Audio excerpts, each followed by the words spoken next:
Today I want to join my colleague from Minnesota and other senators in talking about our colleague, an American icon who played an outsized role in our nation's great story. Navy Captain, Congressman, and U.S. Senator John McCain was first and foremost a patriot. Throughout his whole life, and very prolific life, he lived the motto of his 2008 presidential campaign, which was simply, country first. I had the privilege of helping Senator McCain during that 2008 campaign.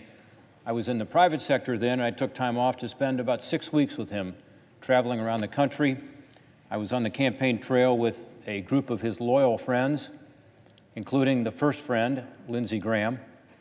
I had known John for many years, but you really get to know somebody in a different way during the intensity and the pressure of a national campaign. I played the role of his opponent, then Senator Barack Obama, to prepare him for his debates. And I took that role very seriously, maybe too seriously on occasion. It was my job to get under his skin and prepare him well for the debates. And I did it. Many of my colleagues will tell you he was a fighter and a tough competitor and did not mince words. I was on the other end of that. After some spirited debates we had, I was very glad that in the real world I was actually on his side. Needless to say, he wasn't happy with me during those debate sessions. I think Cindy McCain still hasn't forgiven me, by the way, for some of the things I said during the debate preparation, playing the role of then Senator Obama. Even 2 years later, after I was first elected and joined him here in the United States Senate, he would introduce me to reporters here in the hall by saying, "That's the jerk that played Obama." But the John McCain I got to know through the intensity of that presidential campaign was principled. He was patriotic and he was passionate, and his heart was in the right place. He also had a sense of humor that was intact. I remember when a bad poll would come out, he would gather us around and say, "Don't worry, it's always darkest before it's pitch black." One of the memories I will never forget was during one of those debate preparations in a theater at the Morgan Library in New York City. At the start of the debate practice, I was backstage behind a curtain because I wanted it to be realistic, where I'd be coming out from behind the curtain and going up to the podium, just as you would do in a presidential debate. It was in late September 2008, I think it was September 24th, just as the financial crisis was hitting, and hitting hard. It's difficult to go back to that moment today, but the mindset at the time, was that we were in a true crisis. The stock market had crashed. The country was mired in financial turmoil. And so I stood there behind the curtain getting ready to come out. John McCain and two of his top campaign advisors were on stage getting into their own debate. And their debate was about whether or not to suspend the campaign, postpone the first debate that was scheduled to occur just a few days later, and fly back to Washington, D.C. to try to work out some legislative solution to bolster the then really shaky financial system. I distinctly remember one of the advisors raising concerns that suspending the campaign would hurt them politically. They just couldn't do it. By the way, that was a point of view that was shared by pretty much every political pundit, and probably would be today. I remember John McCain pushing back.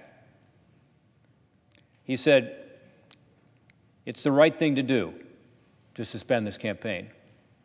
If we don't fix this, there won't be a country left to govern. It's the right thing to do. If we don't fix this, there won't be a country left to govern."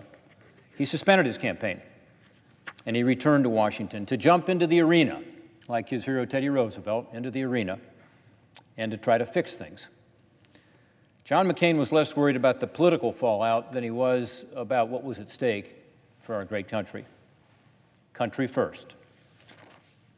He didn't win that campaign, but I think he taught all of us a lesson about how to lose. He gave a generous concession speech that put country first. He was someone a lot of us looked to for counsel and worked with on many issues, often national security issues. In my case, he was an expert. I worked with him on issues like Ukraine, but also on other matters. Just in the last year, he played a key role in helping us enact reforms here in the United States Senate that are making a real difference right now in combating online sex trafficking. This was through legislation that I'd introduced called the Sex Stop Enabling Sex Traffickers Act, or SESTA. And this SESTA legislation was something he was very involved with. Cindy McCain has a long history in this area.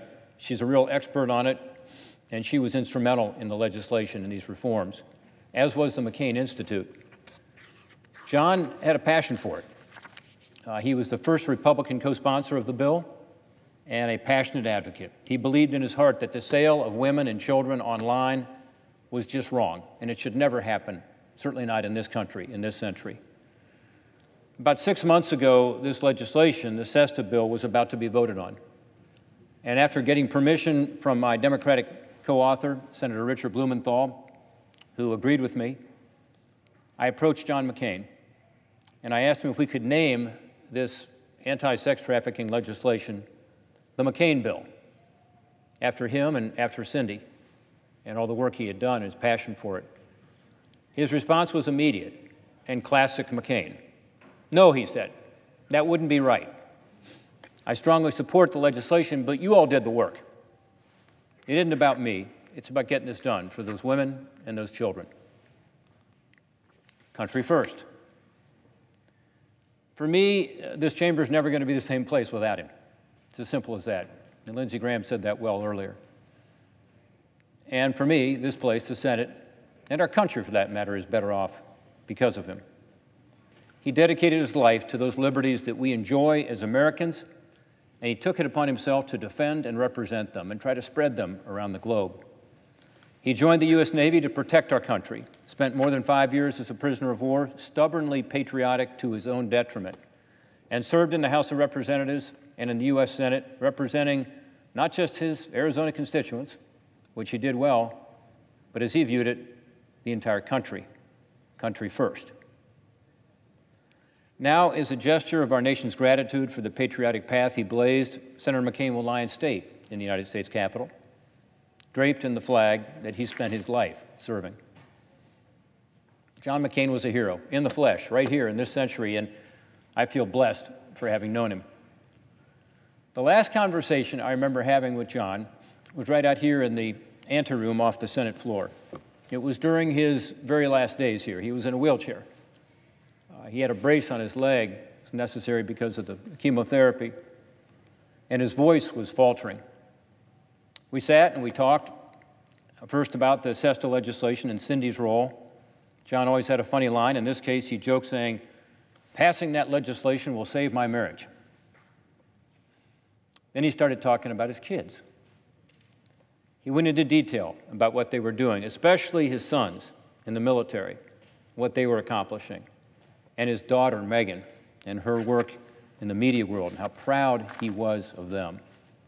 His voice strengthened, and his eyes shone with pride as he talked about each of them.